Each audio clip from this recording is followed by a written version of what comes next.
All right, everybody. Welcome to the Your Money Hour podcast. This is Dakota Grady, your host. Today, I'm with my friend. Been knowing her for almost 20 years. She is from Yeah. South Carolina, and her name is Tamara Houston Hamilton. So she has a business, and I want to get her on the show here and just talk about her business and what she's doing. But further ado, this is Tamara Houston. Welcome. Awesome. Hi, how are you? I'm fine. How about you? Good, good, good. It's Friday. It is. Yes, yes. So I've been knowing you for almost 20 years. We both went to Berea College in Kentucky. That's where I met you. Yeah, We now I have actually got my Berea College shirt on. I thought about that when I was downstairs. I was like, oh. cool, When you said cool. 20 years, I was like, 20 years. Oh my gosh. I know because it was Time is 2001. yeah, yeah, So it's been a minute. It's been a minute yes, for sure. and we have a mutual friend, Kiki Ramsey. That's how we met, Kiki. Yeah. Hmm. So tell me about who you are and your business, and we'll talk about that.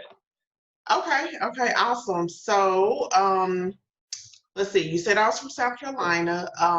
Professionally, I just go by Tamara Houston um, because of, the work that I do. I am a clinical social worker, and so I have a mental health group practice here in Greenville, South Carolina. Um, so there's myself, and I have a few other contractors that includes clinicians and also a parenting coach. Um, we are licensed in a couple of states. So we are also providing telemental health. So that's being able to provide the video services, or I'm sorry, the mental health services, so therapy through like some type of device. So video or telephone, but it has to be a HIPAA compliant device. And we're also doing, we are doing some in office sessions right now. And then I have another business as well, which is Houston Consulting, and that is my newer baby. And that just came out of actually some work that I had already been doing with helping some private practice owners just kind of do startup or expansion. And I say that my ideal client there is the client that does not have the time to do this stuff for themselves. It's not that they can't do it; they just don't want to. So they pay me to do it. Yes, yes. Um, and so I provide different levels of coaching and consulting for private practices, and that has been really a great, I say, second arm to my business because or I say my brand rather, because I get to help people all over United States. So I've been really blessed in that area. I also do some speaking engagements and training and like QA quality assurance stuff for practices. So typically I don't talk about that a lot because it's more specific to someone that's in the business. But I do that over there, and I do a lot of mental health training. So that's if anybody knows about Houston Consulting, that's probably what they know of me from that, is just doing trainings and workshops and stuff all over. So yeah, that's pretty much. I'm married, got kids, whole nine. Wow. So interesting. How long have you been in business with the first business with the mental health practice? um, well, in total, let me see, it's been a little over 5 years, just a few months over 5 years actually. And I started that actually just doing contract work. And with the contract work, it's always advised to set up an LLC. So that's how I started. And then I was working with a psychiatrist here locally. And there was just some other things that I wanted to do that I wasn't able to do in that practice. And that's, typically how it works when you're doing contract work for them. You do what they need you to do. But I was just wanting to do some other things. So I ventured out and started providing mental health services on my own under my group name. Um, and at that time it wasn't a group, I shall say. It was just, I was the sole proprietor. But it was, I started out doing mobile therapy because my background is in hospice. I worked in hospice for 8 years. So I was used to going into homes, and just quite frankly, I didn't have the money for brick and mortar, and was just really ignorant to a lot of things in terms of just starting my own business and what it would require. So, but I knew how to go out into homes and I knew how to provide therapy services. So I started out that way, and I did that for a little over a year. And then just kind of reaching out to some people in my village, and starting to ask questions about, what it would take for me to get into a building and different permits and things like that I needed. And a friend of mine that I've known actually since I graduated from grad school offered a space for me to practice. And that was another blessing because it was huge. So like I was, she really hooked me up on that one. So I even to this day I thank her for really kind of helping start the brick and mortar Renewal Life Counseling. So started there, and then I had, through gaining some contracts, I ended up bringing on a nurse practitioner, psych nurse practitioner for a while. And then I had some older colleagues reach out to me that were interested in coming on board with me. And it just kind of went from there. So it was never my intention to start a group practice. I just kind of slid into it. So that is, I would also say, kind of what helps with the Houston consulting side is because everything I did with Renewal Life Counseling as a group, I did backwards. So I had to learn things that, normally would probably be delegated to someone else. I had to learn like the ins and outs and have quite a few failures. And so now I'm able to consult with other providers and just give them, more of a streamlined way of setting up their practice and hopefully, really being successful. I think by you doing it, I get it backward, as you said. Doing it backwards, yeah. Yes, you actually learned the hands-on part though, Yes, I to did. be able to train somebody else on how to build a business like yours. Absolutely. Absolutely. So it was great training ground, not intentional at all, but that's just how it worked out. Yeah, I learned a lot. In fact, my first year in solo practice, I didn't make any money, meaning I didn't know how to build. So that was like one of the things that I had to learn. I didn't like now, how we get paid in private practice is, you either accept private pay, so your clients pay out of pocket, or you are paneled with insurance companies, and there's a whole process that goes along with it. um, Again, I was really ignorant to all of that. Like when I was told I needed to get on insurances, I was like, well, how, what am I supposed to do? And I just had to, you know what I mean? It felt like walking through mud to get through it because it can be a very timely process.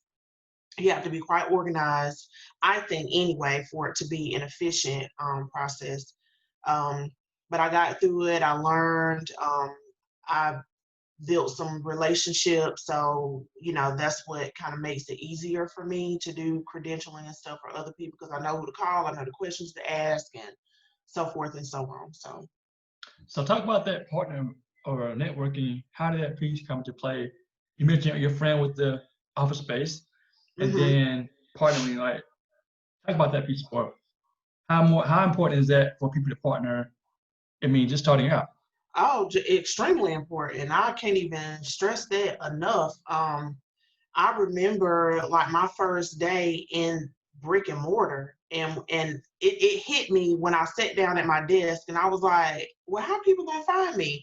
And it wasn't that I had a caseload built up already because I was doing the mobile, but I was seeing them at home. So I already had the challenge of transitioning those clients into coming into the office, which some was easier than others because I was traveling all over the upstate actually to see clients. So that, was another barrier in that. But I sat there and I was like, how like, how are people going to find me? You know what I mean? And so I really just made a decision then that I had to put my marketing game on, and I had to start. I grew up in a small town, had worked in a small town, local to Greenville, not that far, maybe about an hour away, but still, it's my hometown. People knew me. I worked there, had built relationships there. So even though I lived here, in Greenville, I didn't have the relationships here. So I really just had to start over. And there was probably a bit of anxiety on my part with that, because I just wasn't used to having to do that. So it was, getting out, going to events that I just wouldn't normally attend. Um, Having a good elevator, pitch, and you know what I mean, and just really being able to share with people quickly about what it is that I do, and perhaps how my situation is set apart from maybe other therapists that they know, and programs and stuff that I was trying to do at the time. And so I spent, geez, I know at least that first year, just kind of hitting the pavement with it. Like, I was going to something. I had made a commitment. I was going to something every week. So that was really important for me. And then the piece that I didn't know is being connected to the insurance companies is that insurance companies have a directory. So every client has access, that has insurance, has access to that directory. So it is, the other piece to the marketing is just educating people about mental health. And so that meant really not being as territorial. So it's a balance. You have to craft territory, but then you have to be non-territorial in other areas, because ultimately what I want as a clinician, and I hope the same for other clinicians, is we just want people to get help. You know what I mean? So it was more so about getting information out there just in general. How do you get started? People don't, know about like deductibles and copays and co-insurance, and what the difference is, where they can find this information, what questions to ask when you're looking for a therapist, what do you need to be looking for. So it's just really that kind of stuff that I, was just kind of made it my business to provide education about. I wasn't all that big on social media and stuff then. Can't really say I'm all that big now, you know, but I use it. But I wasn't doing like the videos and all of that stuff then. It was just more organic, face to face kind of stuff that I was doing at that time. And then also making sure that people that I met and I worked with, in other jobs, like, knew what I was doing, knew that I had a practice, and what areas that I was serving, and how what I do could help serve the people that they were currently serving. And so that just made a huge difference in making those connections. So starting a business and you work with somebody, for example, is there some pushback from yourself internally to say, well, if I go talk to this person, it may look down upon me because I don't have a lot of clients, for example, but I am doing a business. Did you feel that kind of anxiety? Like, well, they may look down upon you because you're asking for their help now that you're working for yourself, per se? For me, no. I understand where that can come from, for sure, but for me, no. And probably just that's just part of my personality. Like, oddly enough, like, I'm challenged by a no. And it was some of that at play, the reason why I even got into going toward private practice anyway. So it was just a thing for me. Like, I'm almost looking for somebody, or looking for that kind of side eye. You're gonna be like, you really trying to, you get ready to, you know what I mean? And that just gives me that little bit, of, I guess, extra push I need to do it anyway. So I'm not concerned about a no. I welcome a no, because every opportunity isn't necessarily the opportunity for me. It can be an opportunity for someone. And I think that's another piece too, to maintaining that village, is now I do have a lot of connections. And so I'm able to, with my consulting clients, different opportunities that come up, they're not necessarily opportunities that I want or that I need. It don't fit fit with my brand, or I know somebody that's better at it. Just because it comes my way, I know somebody that's better at it, and I will share those opportunities and those resources with them. So it may be a no for me, whether or not I'm being told no or my response is no, but it's still useful information that you can, I think, use to still build those relationships and just kind of really be solid in your work all the way around. I think having an abundance mindset, like there's enough for everybody, is very important too. I Because believe it. I think sometimes competition may be something that hinders people from saying, all right, if that person's doing it, I can too, but oh well, maybe not because they're gonna get out of the pie. But it's like, no, there's enough for all of us to succeed. But like you said, Absolutely. that particular person may not be a client for you, but it might be a client for someone else. Absolutely. My thing is, I'm my competition. Like if I don't get something, it's because I've gotten in my own way, and I can give you a laundry list of things where I said I wanted to do something, or just envision something and maybe didn't say it out loud, but I got in my own way. And then there are other opportunities where I was like, I'm going for it. I don't care what nobody say. It's about to happen. Yes, yes, yes. And I think it's just an internal thing. It's really just more intrinsic motivation than it is external. And I think that's great too, to have like your village, your cheerleaders. I think that's important too. But at the end of the day, people can be cheering you on, and there can be so many people in your corner, but if you don't have it and you're not driven to do it, it's not gonna happen. It's true. And I did a podcast. Well, actually, no, not a podcast, excuse me. I did a little video. It was a rant, basically, talking about people, but it was a rant. So I was basically saying people, they talk about things, but they're not taking action. I need help with getting this. I need help with getting that. But when it comes to actually doing the work, putting in the work, making a business work, or to change their lives, or whatever it may be, people on the sidelines looking at somebody else taking action. And like, well, why not me? Why not you? Because you ain't doing that. That's why I'm not. because you're not doing anything. And I'll share this without going into a whole lot of detail, but like our conversation from the other day, when I ended with like send me an invoice, the where that came from is I found that I would share. I do not mind sharing information at all. But what I realized, and this was my personal experience, is that I would share information, and then like you don't have a notebook out, you're not taking note, you know what I mean? Then you want to call back again and again and again and again. Well, that adds up. That's my time. And the same way I learned through struggle, not that I wish that on anybody in particular, but I learned and I have retained that information because of the way I had to learn it. So I was like, well, if I have this wealth of knowledge, then I need to turn that into something. You know what I mean? And so that was, that's part of it. And so because I have that that drive for myself, and I believe in that for myself, that there you can share information with people, but there should be a cap to that. At some point, the motivation, whether it's financial, is time, but some type of resource that you are investing, versus always saying, give me, tell me.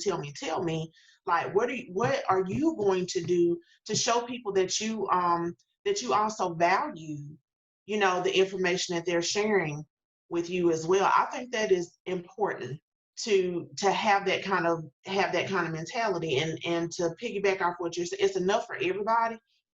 So when you have that mentality, you get it right back. You get it back. It's true.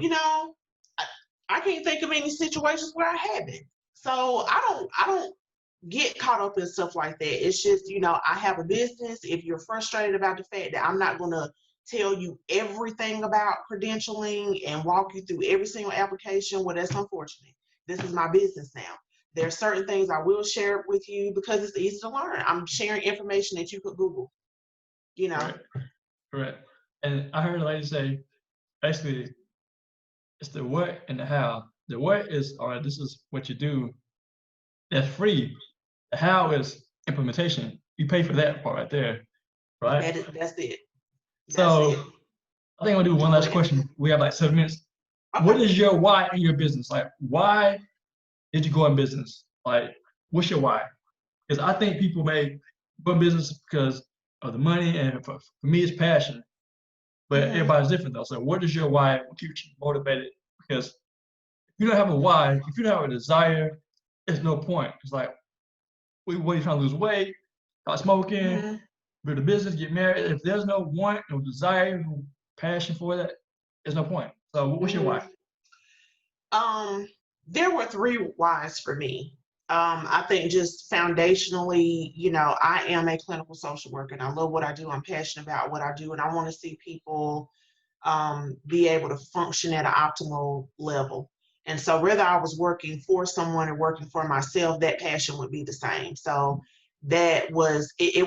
It just kind of bled into that.